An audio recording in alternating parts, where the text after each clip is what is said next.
Théorbe est totalement désemparé.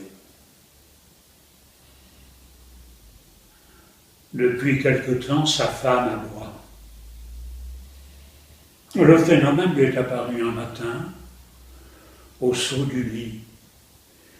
Il a cru qu'elle s'était levée d'une mauvaise patte et qu'elle allait par conséquent bien vite retrouver un mode d'expression à peu près normal.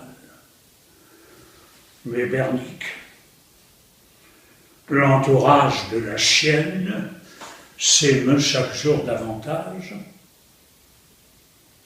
Théorbe l'a traîné chez un vétérinaire qui a conseillé le port d'une muselière. Mais elle a très mal pris la chose. Elle s'est mise à glapir. Et cela n'arrange rien, bien au contraire.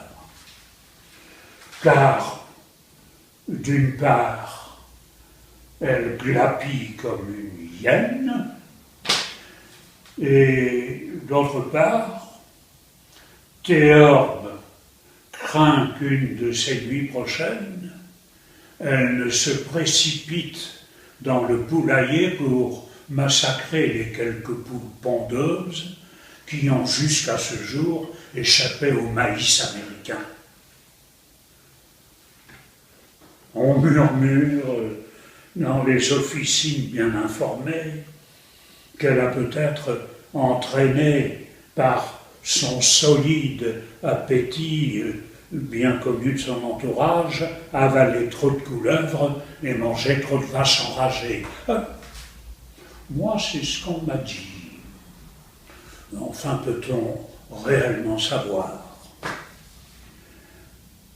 Les milieux autorisés, blogueurs, blagueurs,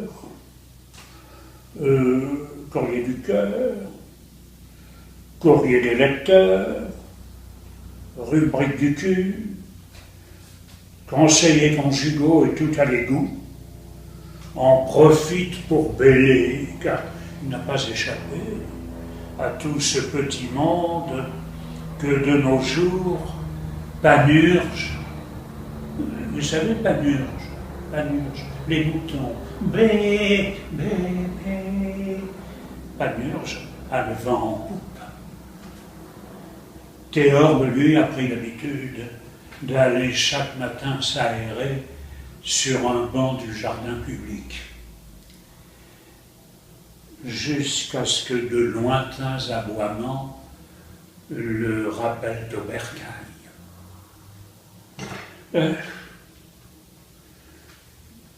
Il fait ce qu'il peut, mais il ne peut pas grand-chose.